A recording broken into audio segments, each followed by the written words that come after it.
بخاری شریف میں ہے کہ ایک مرتبہ سیدنا ابو سفیان رضی اللہ تعالیٰ عنہ ملک شام گئے ہوئے تھے. اس وقت تک انہوں نے ایمان قبول نہیں کیا تھا.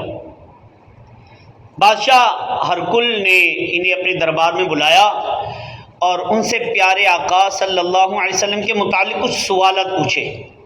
مثلا آپ کا نسب کیا ہے، ان کی سیرت کیسی ہے، ان پر ایمان لانے والے کس قسم کے لوگ ہیں. سیدنا ابو سفیان رضی اللہ تعالیٰ عنہ فرماتے ہیں ہرقل نے جو کچھ پوچھا میں نے سچ سچ بتا دیا.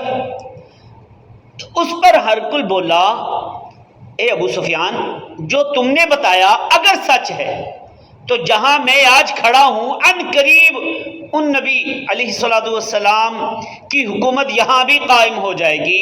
اگر میں ان کے پاس پہنچ سکتا تو ضرور ان کے قدم مبارک دھونے کی سعادت حاصل کرتا.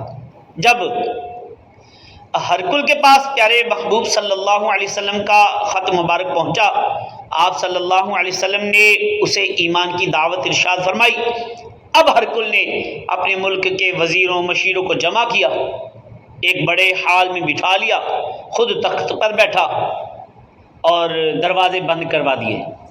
اب اپنے وزیروں مشیروں سے بولا اے روم والو، اگر بھلائی اور ہدایت چاہتے ہو، تم چاہتے ہو کہ تمہاری حکومت قائم رہے تو ان نبی صلی اللہ علیہ وسلم کا کلمہ پڑھ لو.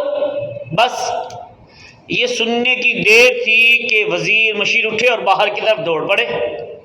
یہ دیکھ کر ہرقل سمجھ چکا تھا کہ اگر میں نے کلمہ پڑھ لیا، ایمان قبول کر لیا تو روم والے مجھے بادشاہ نہیں رہنے دیں گے. چنانچہ اس نے سب وزیروں مشیروں کو واپس بلا لیا اور کہا میں کلمہ نہیں پڑھوں گا، تم فکر مت کرو.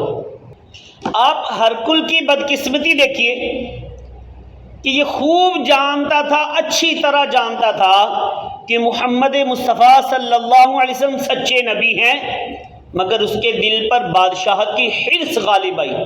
اس نے اپنی بادشاہت کو ترجیح دی، ایمان قبول کرنے سے محروم رہ گیا. نتیجہ کیا نکلا؟ نہ بادشاہت رہی نہ ایمان نصیب ہوا، آخر جہنم کا حقدار ہو گیا. علماء کرام فرماتے ہیں اگر ہرقل کلمہ پڑھ لیتا، دامن مصطفیٰ صلی اللہ علیہ وسلم تھام لیتا تو اس کی بادشاہت بھی قائم رہ جاتی، ایمان بھی نصیب ہو جاتا. مگر اس نے برا سودا کیا، کلمہ نہیں پڑھا، نتیجہ بادشاہت بھی نہ رہی، ایمان بھی نہ مل سکا.